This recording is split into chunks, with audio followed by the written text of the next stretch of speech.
Assalamualaikum warahmatullahi wabarakatuh.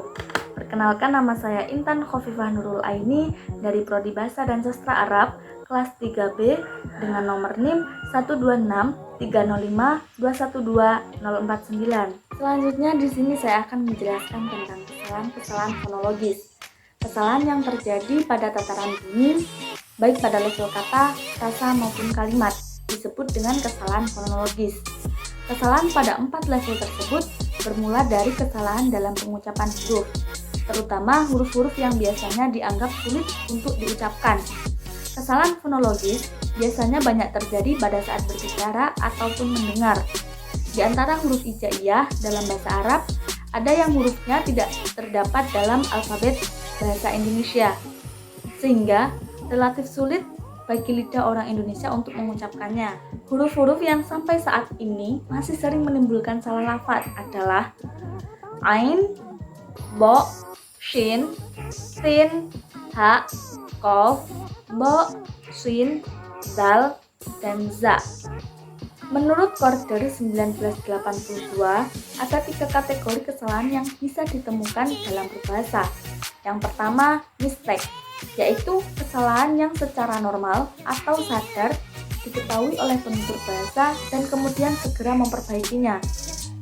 Yang kedua, error, yaitu kesalahan yang dilakukan karena ketidakfokusan, kelalaian, dan ketidakcermatan penutur. Kemudian yang terakhir, yang ketiga, slip, yaitu kesalahan yang dapat diperbaiki oleh penutur tanpa umpan balik dari penuturnya. Selanjutnya yaitu kesalahan pengucapan dalam penggunaan bahasa Arab. Kesalahan yang pertama yaitu kesalahan pelafalan dalam huruf ain menjadi hamzah. Seperti contoh kalimat yar'a, seharusnya menggunakan huruf ain, tapi tidak sedikit kita mendengar kata yar'a tersebut diucapkan menjadi yar'a, menggunakan hamzah bukan menggunakan ain. Artinya kebanyakan orang Indonesia belum bisa membedakan antara huruf ain dengan huruf hamzah. Kesalahan yang kedua yaitu kesalahan pelafalan pada huruf dot menjadi huruf do. Seperti pada kata kobo itu seharusnya menggunakan huruf do, tapi kebanyakan masih menggunakan huruf do. Sedangkan keduanya memiliki sifat atau makhorijul huruf yang berbeda. Untuk huruf dot, yaitu makhorijul hurufnya ujung lidah menyentuh ujung gigi atas baik kanan maupun yang kiri. Jadi bisa menggunakan ujung gigi yang atas yang kanan maupun yang kiri. Sedangkan untuk sifat atau makhorijul huruf pada huruf do, yaitu ujung lidah menyentuh pangkal gigi yang atas. Jadi jelas keduanya memiliki sifat atau makhorijul huruf yang berbeda. Kesalahan yang ketiga yaitu kesalahan pelafalan huruf shin menjadi huruf sin. Kesalahan ini antara lain pada kata syadid, bunyi huruf shin adalah laminopalatal, geseran tak bersuara. Ciri-ciri pelafalannya adalah yang pertama, bertemunya ujung lidah dengan langit-langit lunak lalu meninggalkan aliran udara yang sempit. Shin. Yang kedua, udara melewati jalur sempit dengan gesekan. Dan yang terakhir, tidak bergetarnya pita suara. Adapun sifat atau makhorijul huruf untuk huruf sin yaitu adalah atiko-alveolar, geseran tak bersuara. Ciri-cirinya yaitu pelafalannya adalah yang pertama, bertemunya ujung lidah dengan ujung 2 gigi seri yang bawah. Yang kedua, udara melewati landasan sempit. Dan yang terakhir, tidak bergetarnya pita suara. Jadi sangat jelas untuk makhorijul atau sifat huruf shin dengan huruf sin itu berbeda. Untuk huruf shin itu pelafalannya lebih tebal. Untuk suara bisa kita bedakan. Kalau untuk huruf shin itu lafalnya terdengar lebih tebal daripada huruf sin. Kesalahan yang keempat yaitu kesalahan pelafalan pada huruf ta dengan huruf sin. Kesalahan ini seperti contoh pada kata salas.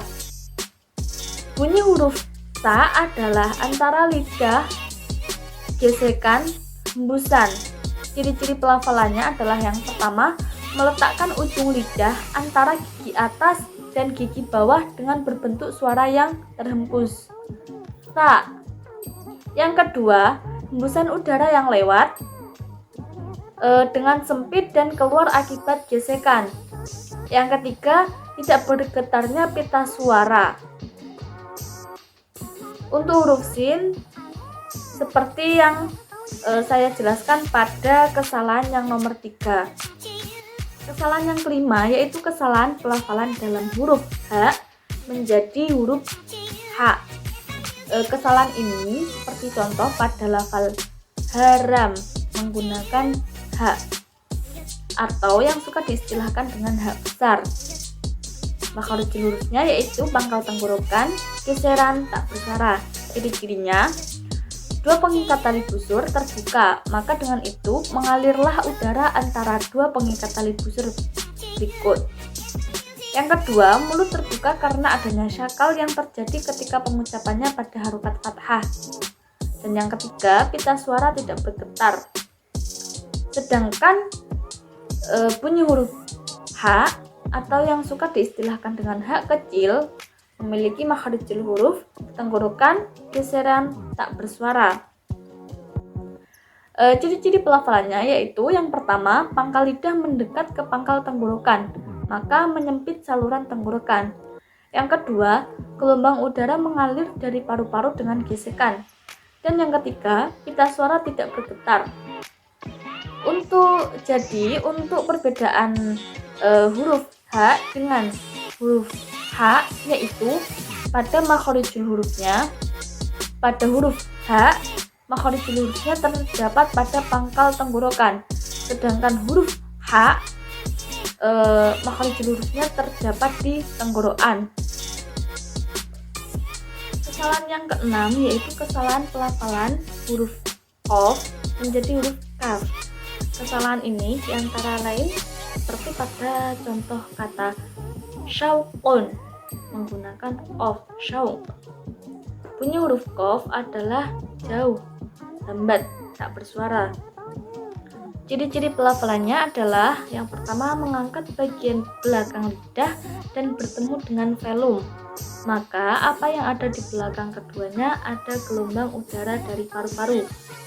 Yang kedua, udara keluar setelah terpisahnya lidah dan velum, ketika itu juga suara terhambat. Yang terakhir, dua pengikat tali busur tidak bergerak. Sedangkan bunyi huruf kaf adalah dorsovelar, terkatup, semburan, tak bersuara. Sedangkan ciri-cirinya yaitu yang pertama, ujung lidah bertemu dengan talam, maka tertahanlah apa yang di belakang ujung lidah dan talam gelombang udara. Yang kedua, lidah akan terpisah dari talam, maka seketika itu keluarlah udara dengan kencang. Dan yang terakhir, dua pengikat tali busur tidak bergerak. Kesalahan yang ketujuh yaitu kesalahan pelafalan huruf zai menjadi huruf jim. Kesalahan ini antara lain seperti pada contoh kata zara. Bunyi huruf zai adalah apiko-alveolar, geseran, bersuara, dengan ciri-ciri pelafalan sebagai berikut. Yang pertama, bertemunya ujung lidah dengan ujung dua gigi seri yang bawah, za. Yang kedua, udara melewati landasan sempit.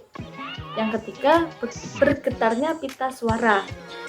Sedangkan suara pada huruf jim adalah laminoplatal.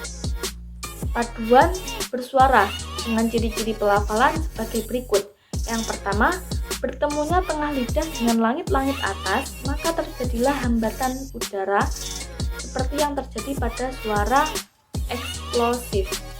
Yang kedua, berpisahnya ujung lidah dengan langit-langit atas secara perlahan.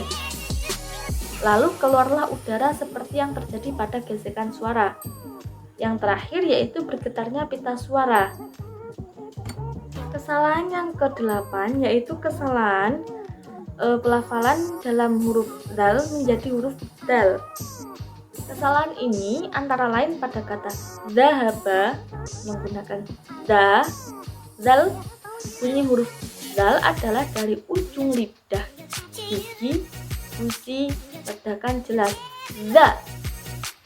Dengan ciri pelafalan yang pertama, meletakkan ujung lidah antara gigi atas dan gigi bawah dengan berbentuk suara yang berhembus, za. Yang kedua, hembusan udara yang lewat dengan sempit dan keluar akibat gesekan. Yang ketiga, tidak bergetar pita suara. Dan yang terakhir, mengangkat lidah bagian akhir dalam pengucapannya. Sedangkan bunyi huruf dal adalah apicodental, memiliki suara dari ujung lidah, gigi, gusi, ledakan, dan jelas, dal. Dengan ciri pelafalan yang pertama yaitu bertemunya ujung lidah dengan dua asal gigi atas berhadapan dengan gusi, maka akan terhembus di belakang lidah. Yang kedua, terpisahnya ujung lidah secara tiba-tiba, maka akan terbuka lebar pertemuan lidah tersebut dan akan keluar ledakan udara yang terhembus. Yang ketiga, tidak bergetar pita suara. Selanjutnya, kesalahan yang ke-9 yaitu kesalahan pelafalan dalam huruf shod menjadi huruf sin. Kesalahan tersebut antara lain pada kata shirot menggunakan shod. Bunyi huruf shod adalah apico-alveolar, geseran, tak bersuara, velarized. Dengan ciri pengucapan yang pertama, bertemunya ujung lidah dengan ujung dua gigi jari yang bawah. Yang kedua, udara melewati landasan sempit. Yang ketiga, tidak bergetarnya pita suara. Dan yang terakhir, naiknya pangkal lidah ke langit-langit lunak, shod. Sedangkan untuk huruf sin, sama seperti yang sudah saya jelaskan tadi pada kesalahan pelafalan yang ke-3. Kemudian yang terakhir yaitu kesalahan pelafalan dalam bunyi huruf dal menjadi huruf zai. Kesalahan tersebut seperti pada contoh kata akhoda menggunakan huruf dal. Untuk sifat makhorijul huruf dan ciri-ciri pelafalannya, keduanya sudah saya jelaskan di atas. Sekian, mungkin itu sedikit penjelasan dari saya tentang kesalahan-kesalahan dalam fonologi. Apabila ada kurang lebihnya, saya mohon maaf yang sebesar-besarnya. Wabillahi taufiq wal hidayah. Wassalamualaikum warahmatullahi wabarakatuh.